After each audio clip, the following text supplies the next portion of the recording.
Joe, what's it like going from one really good quarterback to another one here? Yeah, they keep coming. I have a lot of respect for Josh Hoover. I think he's as savvy of a guy as there is in the league, and that's just what the Big 12 is. I mean, you have to face the facts of.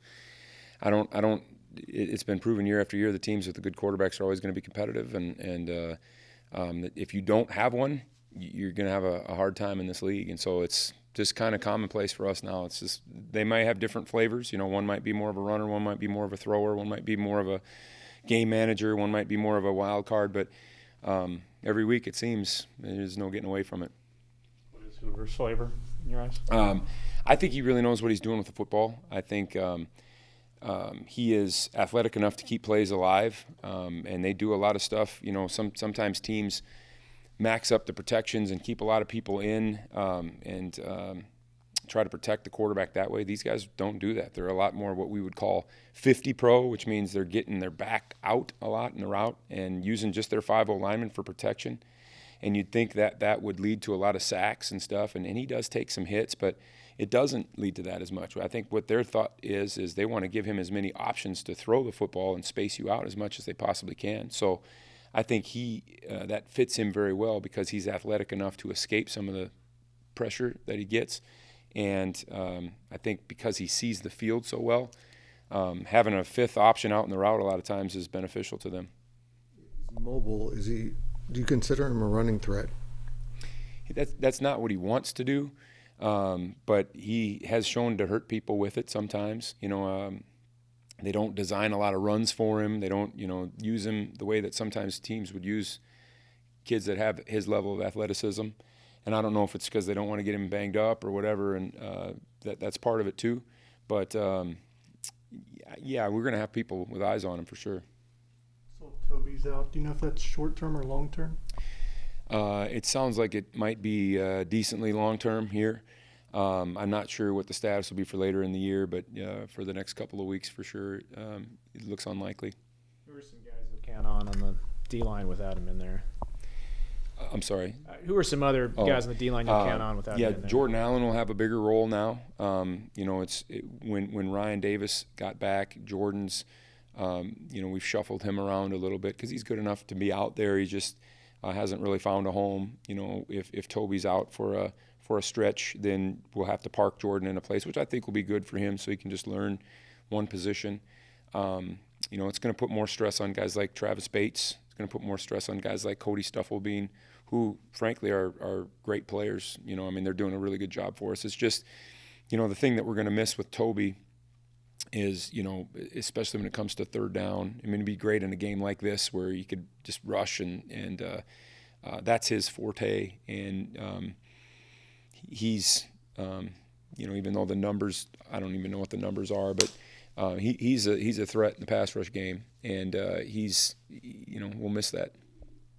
Is it as fun to coach Quay Moss as it appears to be? Yeah, Quay's an instinctive kid that loves football, and we saw that on his film and recruiting, and I don't think he was a heavily recruited guy and kind of an under the radar. We tried to keep it that way guy, but he's just he's getting more and more confident too, which I can appreciate, and he's getting more and more football smart. He's instinctive. I don't know if he really understood a lot of situational things. I think he's getting that better now. I'm not saying he's Einstein or anything that way, but I think he's getting better that way. So it's fun. Yeah, he's a good one to have at practice, and he challenges the guys, and we need it. What are some of the regrets that come to mind from the Baylor game on defense? Yeah, I don't have any from the players' perspective. I don't fault those guys at all. I don't think they prepared hard. They had a good week of practice. They played hard. They were in the game. We made a ton of adjustments. They handled them. The players were awesome. My regrets are me. I didn't do a very good job of getting those guys in positions to have success. I think on the board things are one way, and then when you get in reality, there's matchups that maybe we're not going to win. And I put those guys in too many of those matchups where we didn't win. And credit to Baylor, I thought a lot of the things they did, and they kept making us fix it. You know, they kept coming back to it. Sometimes people kind of stick and move. They just kept finding ways to create those matchups, and that tight end is going to be a tough matchup for anybody.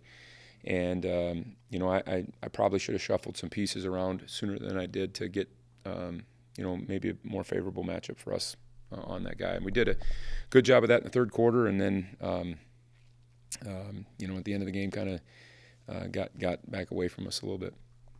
When they do go to the 5 linemen doing the protection solely, they got 5 out en route. Does that make it a difficult decision for a defense coordinator whether to bring heat or? It does, yeah, because you know, when you look at it, one of the things that we look at and we chart is the time to throw, or I shouldn't even say time to throw. I don't know the best way to term it, but how quick the ball's getting out of his hand. And when you look at some of the down and distances where the ball's getting out of his hand, it's 1.4, it's 1 point, you know, shoot, you could be unblocked and not get there on some of those. And so that's a difficult answer that as the game goes on, that's the game of chess a little bit, because conventional wisdom say, well, why don't you drop 8 then, or why don't you do those things? And that stuff's great, but that's going to lead to some scrambles, and then you got scramble problems. You know, if you bring heat, you don't have those scramble problems, but then you're playing a lot of one-on-one football. And I think we're good enough to win some of those one-on-ones sometimes. I also think we have to have a mixture of the two philosophies.